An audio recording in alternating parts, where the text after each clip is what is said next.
Welcome to probably one of the most requested videos over the last 2 days, because Ford Mustang GTD has done 6 minutes 57 around the Nürburgring, and you have flooded me with DMs asking me for my lap time analysis, but I was traveling, and as you can see in here, I'm actually still kind of on the way. So I'm going to tell you everything what I think about it, but first of all, it's almost Christmas, so we have still a couple of ugly Christmas jumpers left. Some sizes are sold out, so head over to the link in the video description. Use code Misha24 for 15% off and be warm and look cool this upcoming Christmas and many years to come. Anyway, 6 minutes 57. This is a great achievement by Ford team, by Multimatic team, by Dirk Muller, the driver, and everyone else involved, because it's the very first US car to be able to do such a lap time on the Nürburgring Nordschleife under 7 minutes, which is great. Viper ACR came close, I think 7 years ago in 2017. They did 7:01 in a 20.6 kilometer track. This is 20.832. So technically Viper was like 7 seconds off or so. It was of course manual, etc, etc. Regardless, no one is ever going to take away the fact that GTD is the very first US car to go sub 7, which is great. But where does it put in the car among all the other competitors? So let's have a look. The car is classified as a sports car according to the Nürburgring lap record specification. So 6 minutes 57 puts it just above Porsche 911 GT3, the 992 generation that has done 6 minutes 59, and actually GT3 with the MR kit does it even faster in 6:55. The 992 GT3 RS is 6 minutes 49, so almost 10 seconds faster. And then you have the Black Series 6:48, and finally you have also the GT2 RS with 6 minutes 43. So fast, but not crazy faster than those counterparts. And especially when I watched the documentary that Ford has done, by the way, great thumbs up. I really loved it. Lots of effort put into it, and a lot of things were really good that were featured in that documentary. But saying this, our mission with GTD is pretty simple. Go beat the Europeans on their turf. I mean, if we look at some other lap times, the Porsche GT2 RS MR has done 6:44 in 2018, so 6 years ago, and that's like almost, well, not 15 seconds, but 13 seconds faster, so with technology back then. And in comparison, we're car guys, so I would like to compare cars with other cars. 815 horsepower for the GTD compared to, well, 525 horsepower with the GT3 RS. When we think of pricing, starting from $325,000 in Europe, they're around 350,000 euros, and compared to GT3 RS, it's kind of similar pricing, or maybe even below. Depends on whether you look at any potential dealer markups or whatsoever. So numbers wise, price wise, what you get in return, it's hard to say that GTD has beaten Porsche or its counterparts. So there's that's an honest opinion. However, benefit of the doubt, what we need to say is that this was not optimal conditions lap. I know that the car went out for 3 laps, after industry pool of half a day, and it was raining in the morning. The track was wet, it was drying out, so it was not really optimal grip conditions.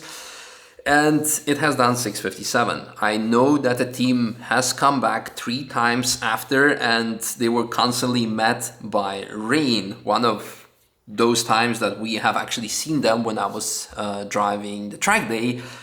It's there ahead of us. Yeah, they were supposed to do a lap record today. Yeah. Hello. Hi everyone. Anyway. How much faster can GTD go? 5 seconds? 10 seconds? I think it's realistic to go GT3 RS lap time, maybe even below.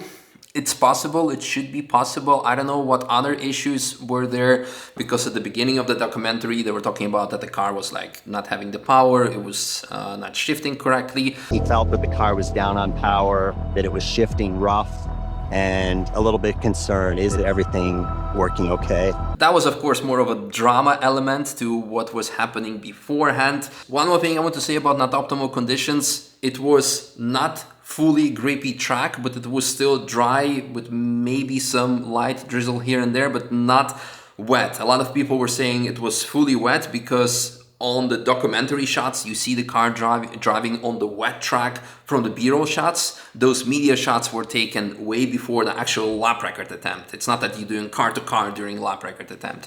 It's something that we need to say towards certain kind of public that is just believing everything that they see on the screen. So yeah, I guess that's all there is to it. And now let's go through the actual lap time analysis with some of my comments. So started. Mustang GTD approaching the T13, going towards Sabine Schmidt's curve. And here's actually interesting small print. Professional driver, special safety equipment, do not attempt. The warranty will be voided if your vehicle is used in driven competitive event with a multi-vehicle something racing. So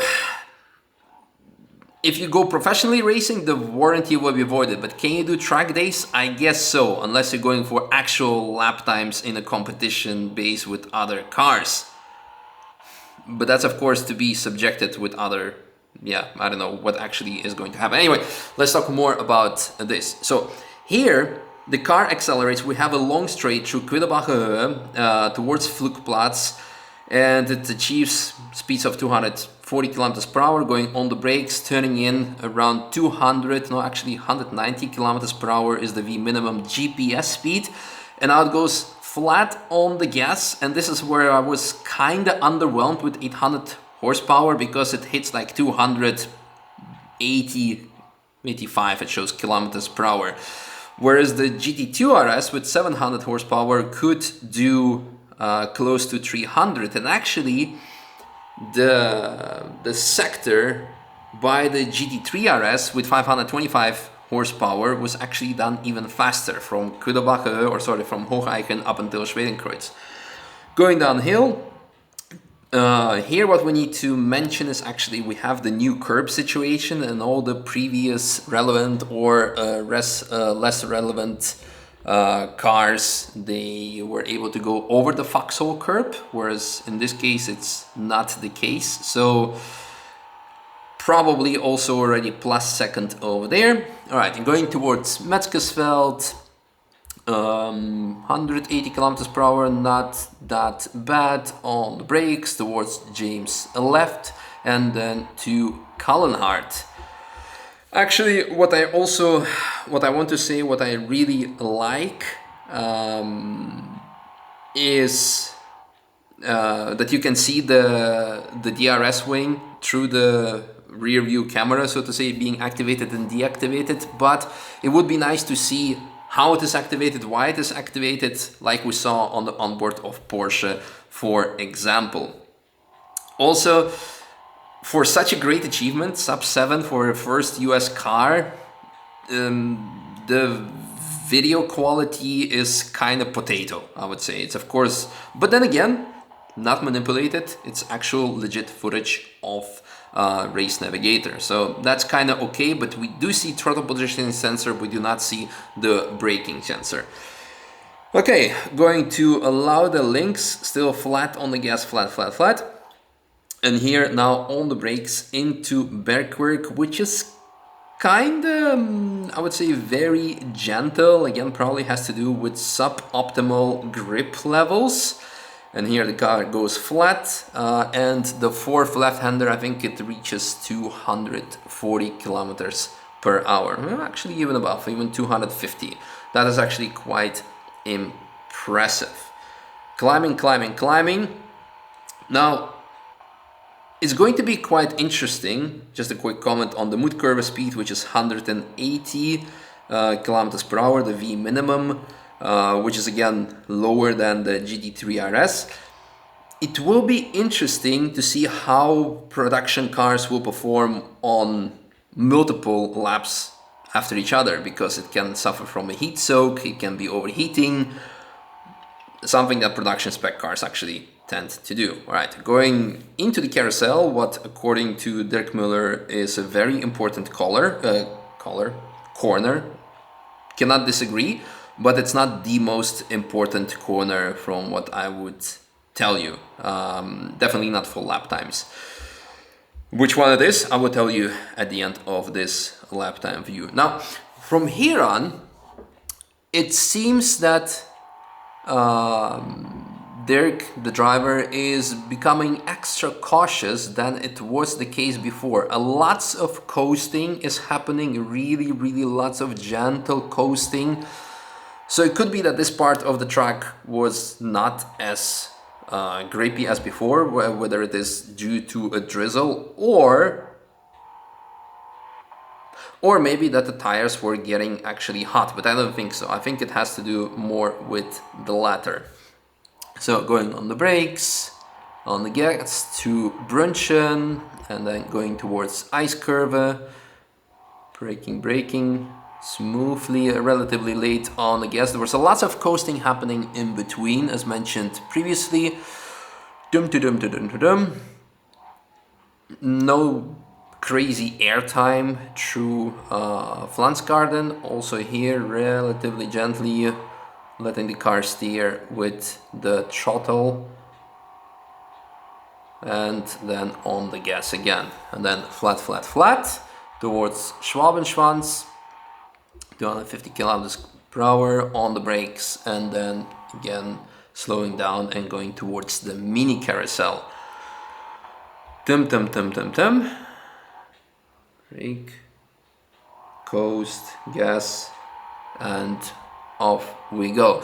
And now comes the most interesting part, but to a certain extent, comparison-wise to other cars, also a bit disappointing, and that is the main straight. Now, what I've seen on the comments, people were impressed that the car has hit 301 briefly at the very end, at the bottom of compression. I think it has hit 301 kilometers per hour. Now it's slowly climbing towards, it's actually stuck at 290-ish, and only when it starts going downhill it will briefly tap 300 and 301. GT2 RS MR with less horsepower, just 700, was cruising at 310 on the main straight already. So maybe GTD has more downforce, more drag, but with the DRS system it shouldn't be an issue. So yeah, in short, I'm super happy for Ford. I'm really impressed because, again, the first US manufacturer to go sub 7, it's impressive because there were many other cars before that could have, should have, would have done it, but they haven't done it. So it is the first time that US manufacturer does a sub 7. But at the same time, considering the specs that the car is running with the modern technology, it hasn't beaten Europeans on their own turf, if we have to speak with the language that was used in the promotional video. So it hasn't happened. But benefit of the doubt, the car could be faster. How much faster, we don't know. Hopefully they are going to come back and we will see. Regardless, this is great. This is awesome. I hope this will inspire also other US manufacturers to put a bit of more effort by coming here to the ring and trying it, because Mustang team, done a sub 7, not happy. We're coming multiple times to actually do something that they would be happy with. Knowing from Corvette Z06, there was an attempt. They couldn't get on the track. They never came back. I don't know if ZR1 is going to do anything again. No idea. So that's all there is to it. I guess the time will tell how the car will perform in hands of not so professional drivers in the future. Most importantly, how it will perform on shorter tracks compared to other cars, because we've seen that Z06 was actually better than GT3 on shorter tracks, and then it came to the Nürburgring and was not that great due to the gearing. And I don't know, well, obviously if the car will be faster in the future. So there's that. Thanks for watching. Ah yeah, I told you what is the most important corner on the Nürburgring Nordschleife. Well, according to the general philosophy of racing, the corner that leads to the long straight is the most important. So in the case of Nürburgring, that would be Galgenkopf, just before the main straight. It would be also Bergwerk before climbing the fast straight, I would say the fast climb. And also actually, well, the Hocheichen and Flugplatz is definitely also quite important. Did I miss any one of those? Well, anyway, all the corners before the main straight, so that's very important. Start getting sidetracked and start getting hungry. So thanks for watching, and see you in the upcoming video, which is going to be something on the Nürburgring. Thanks for watching, bye.